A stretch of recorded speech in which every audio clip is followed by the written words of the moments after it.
महामहिम राज्यपाल महोदया के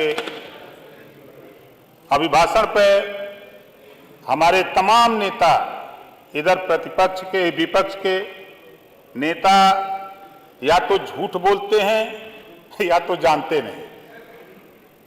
इधर से चर्चा हुई कि ये झूठ का पोलिंदा है और सुना नहीं। बजट पे बोल रहा हूं, आप कहां परेशान हैं मान्यवर? बजट पे बोल रहा हूं, अभी आ रहा हूं उसी पर। झूठ का पोलिंदा है, दिशाविहीन बजट है, लेकिन 5 करोड़ चाहिए। ये कहां से आई? ये 5 करोड़ कहां से आई? अगर बजट में कुछ नहीं है, बजट में अगर कुछ नहीं है, ये झूठ का पोलिंदा है, दिशाविहीन बजट है, तो फिर 5 करोड़ चाहिए और 3 करोड़ और बोनस चाहिए। 8 करोड़ चाहिए। ये आई कहां से?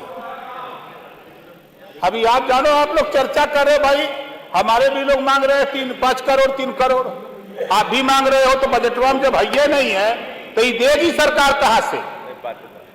इस नाते हमने देखा कि जब ये गोल उधर रहती है तो भारी भरकम बजट, जब वो गोल इधर रहती है तो झूठ का पोलिंदा, फिर उधर से इधर आकर के फिर वही काम शुरू हो जाता है। खैर, हम मानवर शिक्षा के सवाल पे जो सरकार ने प्रयास किया है,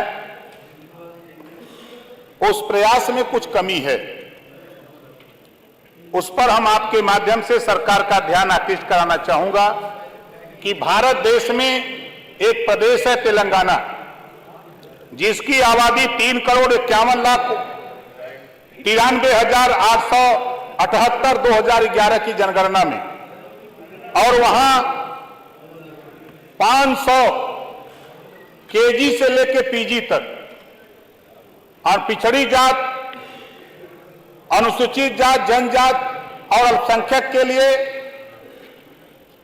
निःशुल्क शिक्षा, भोजन और आवास सहित 500 कॉलेज खोले गए। लेकिन इधर की भी हमारे अभी नेता प्रतिपक्ष बहुत विकास किए हैं, अच्छी बात है, विकास किया है, हम भी स्वीकार करते हैं। लेकिन शिक्षा के सवाल पे जिस जाति की बात आई है, जाति है कि जाति जाति नहीं, और चुनाव आता है तो जाति याद आ जाती है। वाह वाह वाह, क्या बात, बहुत बढ़िया।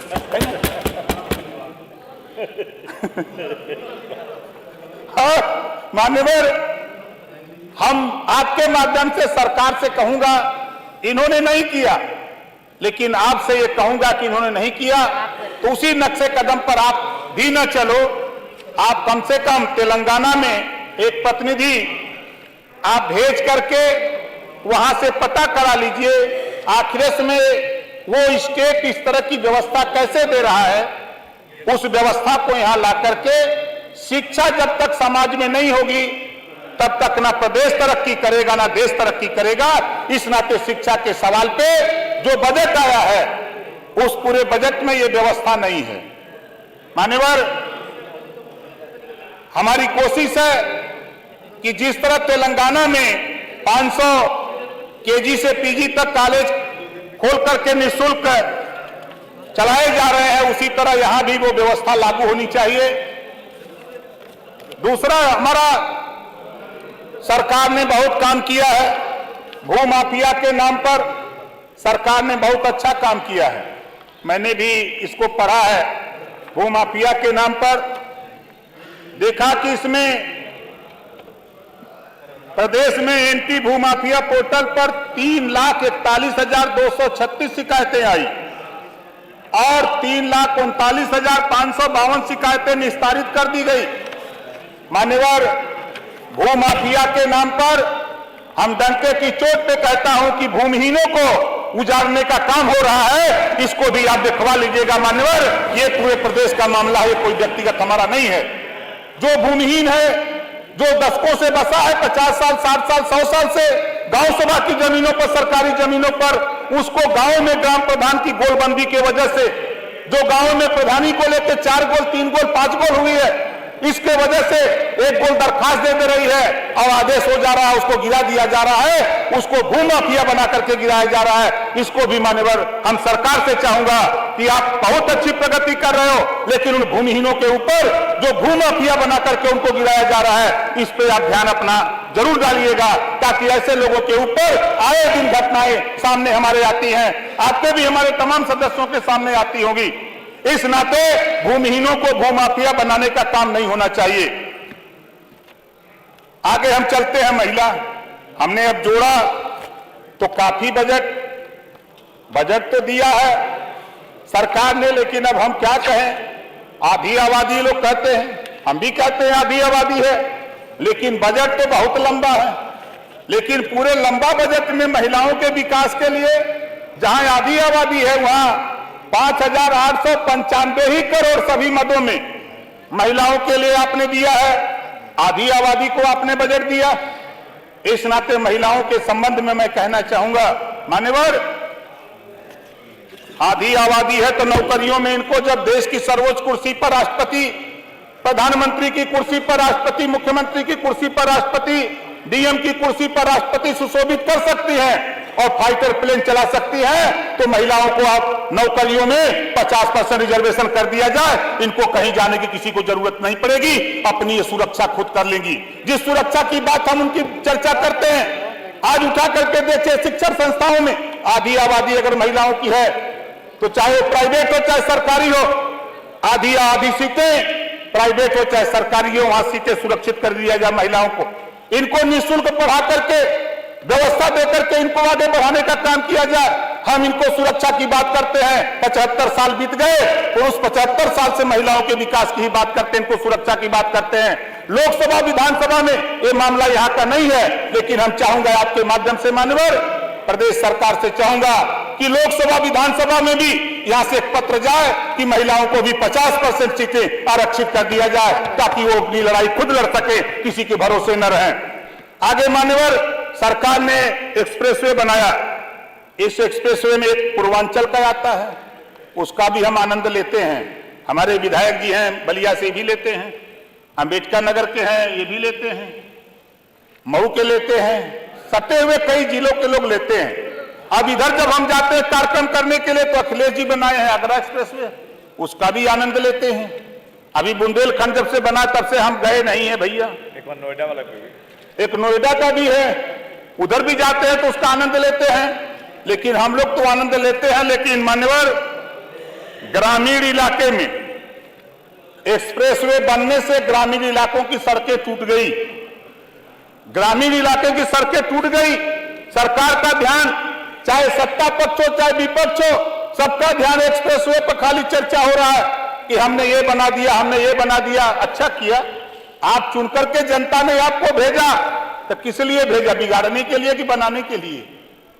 चाहे सत्ता पक्ष हो चाहे विपक्ष हो, आज इधर की गोल जब उधर जाती है या उधर की गोल इधर आती है, तो कभी तो हमने ये नहीं सुना 75 साल की आजादी में कि प्रदेश को बिगाड़ने के लिए, प्रदेश को विनाश के रास्ते पर ले जाने के लिए सरकार जनता ने चुना हो। जनता तो विकास के लिए ही चुनती है, चाहे सपा को चुने, कांग्रेस को चुने, बसपा को चुने, भाजपा को चुने, किसी को चुने, तो ये विकास के लिए ही जनता चुनती है। इस नाते मान्यवर जो ग्रामीण सड़कें क्षतिग्रस्त हो गई हैं, पूरा बजट हमने देखा, सरकार एक्सप्रेसवे पर पूरा ध्यान, ग्रामीण इलाके पर जो बजट है हमने उसको भी देखा, लेकिन वो जो बजट है वो बहुत कम है।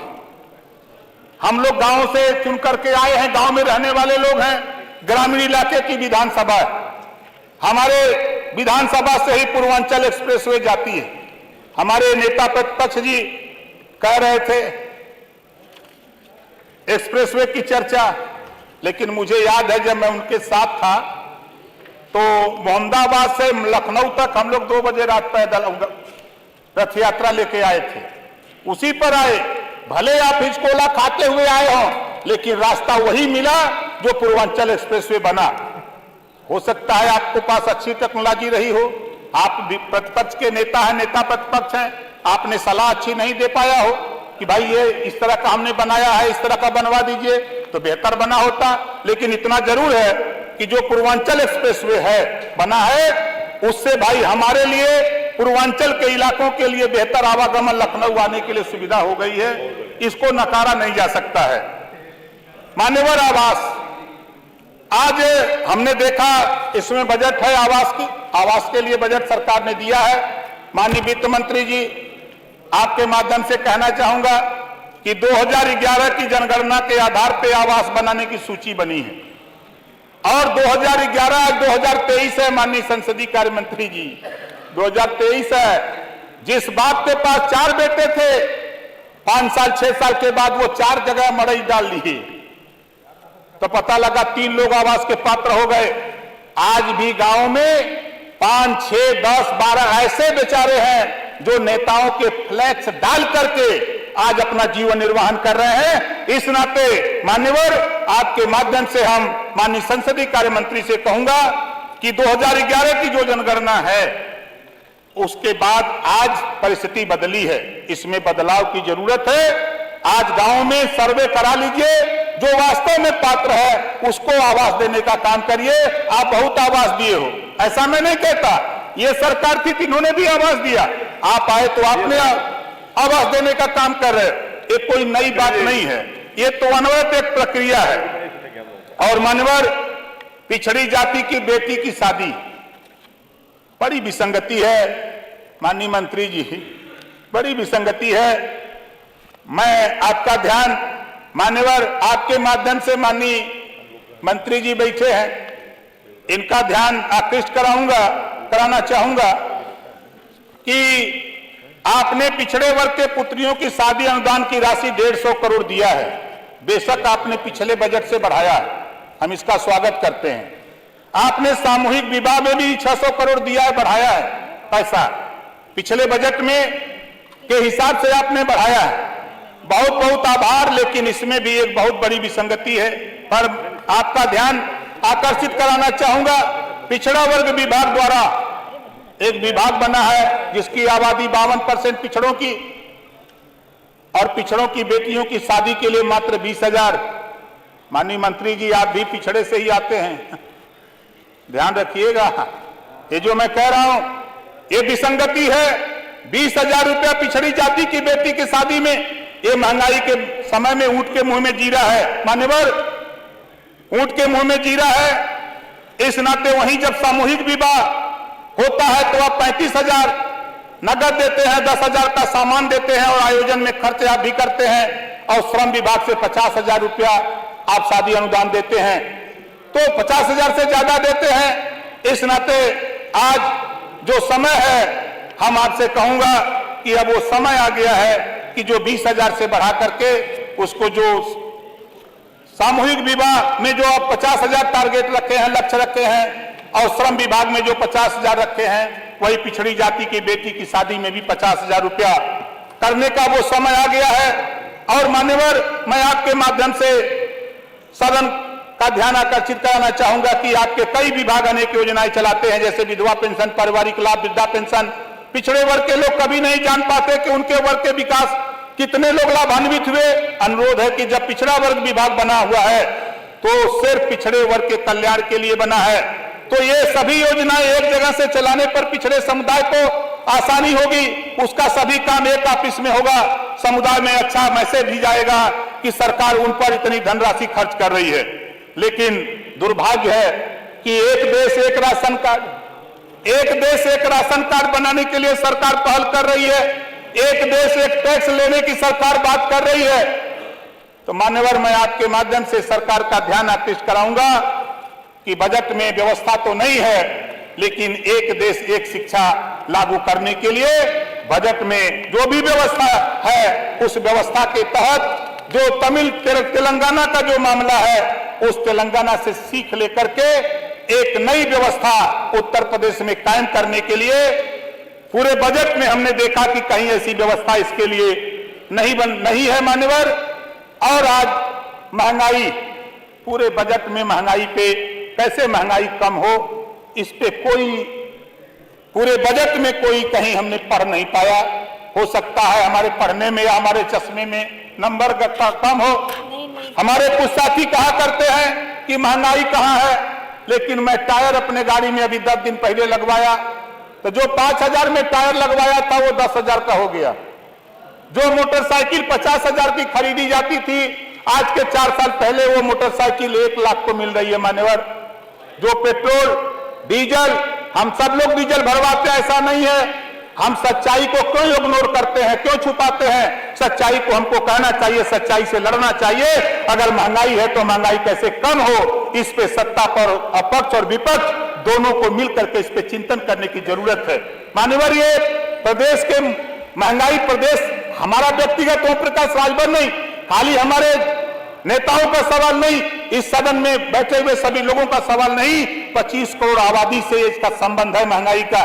इस नाते महंगाई कैसे कम हो, इस पूरे बजट में हमने पढ़ा, कोई प्राविधान नहीं है कि महंगाई कैसे कम हो, कैसे गरीब जो दिहाड़ी पे मजदूरी करता है, रिक्शा चलाता है, कैसे उसको लाभ मिले। आज गेहूं जब वो आटा खरीदने जाता है, राजभर जी स्वयं देखते जाए। बेसी चला गया मान्यवर, 20 मिनट बोला है, अध्यक्ष जी तो बताए थे 15 मिनट की बात थी उमाशंकर जी, आप सर 20 कहने। ठीक है सर, जब आपका आदेश है तो कोई बात नहीं। हमारे नेता हम आखिरी बात पर आ जाते हैं, जब आपका आदेश हो गया तो हम कानून मानते हैं, हम अनुशासन में रह करके आपसे पूछ के बात करते हैं। आपकी इजाजत होगी तो मैं आगे बोलूंगा, नहीं तो मैं बंद कर दूंगा। बस खाली 2 मिनट अगर इजाजत हो। अध्यक्ष जी से मैंने कहा था 20 मिनट का टाइम दिया था।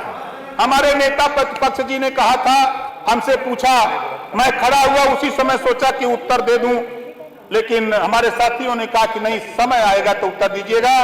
उन्होंने पूछा कि आप शूद्र हो, तो मान्यवर जब इस देश में मनुस्मृति बनी, 4 वर्ण बना, ब्राह्मण क्षत्रिय वैश्य शूद्र, तो शूद्र में अहिर गलेरी कुंभी कोयरी भर चमार मुसर धोबी खटिक पासी केवट बिंद मला जुड़ा दुनिया अंसारी शेख सैयद पठान धोबी धरकार पासी खटी खेला कुजरा, ये 6,743 जाति जब बनाई गई, मैं उसमें पैदा नहीं था।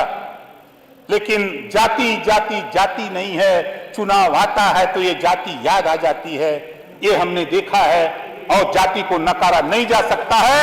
हम शूद्र हैं, हम जातिवार जनगणना के लिए 20 साल से लड़ते हैं। ये विपक्ष के जो हमारे प्रतिपक्ष के साथी, विपक्ष के लोग, चाहे हमारे बसपा के साथी हो, चाहे कांग्रेस के साथी हो, चाहे सपा के साथी हो, जब अकेले हम चिल्लाते रहे बाहर, कहीं किसी को सुनाई नहीं देता था। ये सुनाई नहीं देता, नहीं भाई बात तो सुनी लो, सही बात जो कह रहा हूं। लेकिन उस समय बहुजन समाज पार्टी को थोड़ा सुनाई दिया, थोड़ी चर्चा हुई, लेकिन सपा को सुनाई नहीं दिया। कांग्रेस से सपा का गठजोड़ था, कांग्रेस से सपा का गठजोड़ था, उन्होंने प्रस्ताव दिया, इन्होंने सुना होगा, लेकिन मैं उस समय साथ में नहीं था, साथ नहीं बैठते थे, क्योंकि हम सदन से बाहर रहते थे। इस नाते जातिवार जनगणना के हम पक्षधर हैं। जब तक जातियों की गिनती नहीं होगी, तब तक मैं दावे के साथ कहता हूं, बंजारा, बहेलिया, राजभर, चौहान, बारी, बिहार, ऐसी जातियां जिनको कोई काम ही पेशा नहीं है। जैसे हमने देखा, इसमें पढ़ा विश्वकर्मा श्रम सम्मान योजना, जिसको कोई श्रम दिया ही नहीं गया तो उसको कौन सा काम देंगे भैया? तो उनको भी काम की व्यवस्था कराओ। मान्यवर, आपके माध्यम से हम सरकार का ध्यान आकृष्ट कराना चाहूंगा कि भर को कोई काम नहीं मिला है, भर को कोई काम नहीं मिला है, चौहान को कोई काम नहीं मिला है, बारी बिहार को कोई काम नहीं, बंजारा को कोई काम नहीं, अर्कवंशी को कोई काम नहीं, तो इनको भी कोई पेशा दिलाने का व्यवस्था बनाई जाए, ताकि ये भी अपना जीविकोपार्जन कर सके। इसी नाते हम पुनः नेताजी, जो नेता प्रतिपक्ष ने सवाल किया, उसका यही उत्तर है कि मनुस्मृति में जो वर्ण व्यवस्था बनी, उस हिसाब से हम शूद्र हैं। जो देश में जाति है, तहसीलों में जाति प्रमाण पत्र ठप्पा मार के दिया जाता है। जब तक तहसील में ठप्पा मार करके दिया जाएगा कि तुम भरो, चौहान हो, बिंदो, केवट हो, मल्लाह हो, ब्राह्मण, राजपूत, तब तक ओम प्रकाश राजभर जाति को मानता रहेगा, जाति की लड़ाई लड़ता रहेगा। इसी बात के साथ अपनी बारी को विराम देता हूं। बहुत बहुत धन्यवाद।